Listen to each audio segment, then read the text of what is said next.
What is up, everybody? This is Eric, the one and only Barrier Collector, and today I have something very unique that I'm going to be reviewing, and that is the Pirates of Dark Water for the Sega Genesis and the Super Nintendo. Now, these games came out back in 1994, and they were based off a very cool cartoon, The Pirates of Dark Water, where the main character Ren, Niddler, Tula, and Ios go out to find the legendary treasures of the planet Myr in order to get rid of the dark water that's infestating the planet. All at the same time, being careful not to run into the Bloth, which is the main one of the main villains, and also the creator of the dark water. He's like the dark dweller with his priest guy Morpho, who is like an old alchemist or scientist who was studying the dark water and then got sucked into doing the bidding for the dark dweller. So yes, like I mentioned, there are two games in the for Pirates of Dark Water, and believe it or not, I have forgotten that they were both different. The Sega Genesis version, the one that you see here in my hands, this actually plays as an adventure platformer, kind of like an RPG, where you can control any of the three characters on different levels to find the treasures to get rid of the dark water. And the SNES version, unfortunately, I don't own it. That one is more of a beat 'em up, similar to like Streets of Rage.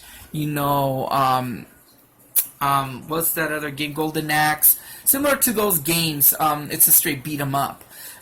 The one thing that's unique about these two games, aside from being different, they both have different endings. So, yeah, I will discuss that in a minute. But going back to the Sega Genesis version, it's a 2D action platformer. You go about levels. This one has a password save feature, while the Super Nintendo one, which is a straight beat 'em up, that one's straightforward, with like about, I believe, 7 or 8 levels.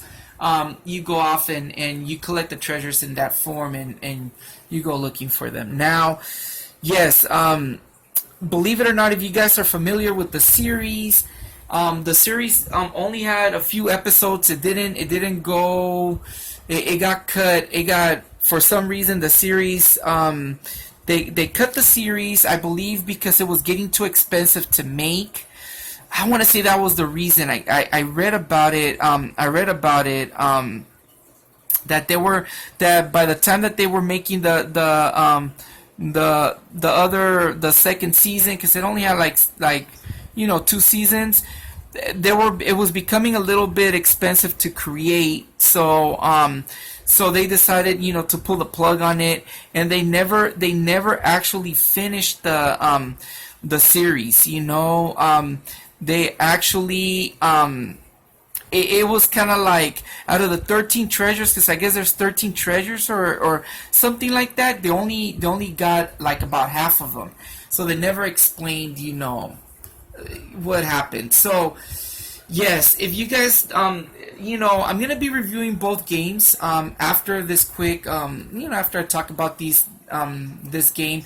But if you guys don't wanna spoil the endings, I'm gonna talk about them, because it's kind of necessary to see where these kind of went, because they went into a little bit of a different direction. By the way, they were both created by Sunsoft. So beginning right now, I'm gonna say some spoilers. If you guys don't want to go ahead and listen, I will put the time on the description below. But anyways, the Genesis version. Now, the Genesis version, the ending, I believe from what I remember, because it's been a while since I really played it, they defeat the Dark Dweller, and they restore peace to the planet Myr. Whereas in the Super Nintendo version, they battle they battle Bloth in his ship, and the ship crashes, and all the treasures scatter out, and whoop-de-doo, we have to go look for them all over again, because they got lost in the fight.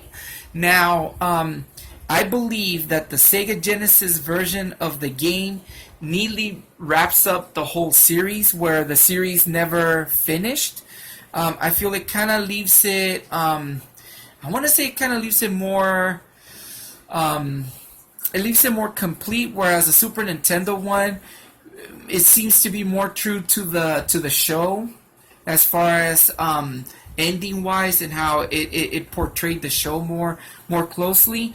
To be honest with you, I can't remember because I just played the Super Nintendo one because it's been a long time. The Genesis one I haven't played in a really long time, so I kind of don't know how the ending kind of went. But I feel that it wrapped it up a little bit more, wrapped up the story. But yeah, but all in all, which game should you choose from the Super Nintendo and the Genesis? If you guys can get both because believe it or not, it's the same story, but they're totally different games. Both games are great. I was brought up on the Genesis version one, but the Super Nintendo one is really fun as well. So I know that I know both games go for a little bit of money, but I know the Super Nintendo one is more expensive. I could call it a game that's one of those games that are too expensive to own. But if it were up to me, try to nab both, or just try to play it on your emulator. But yeah, anyways, great game. This is a hidden gem of a game.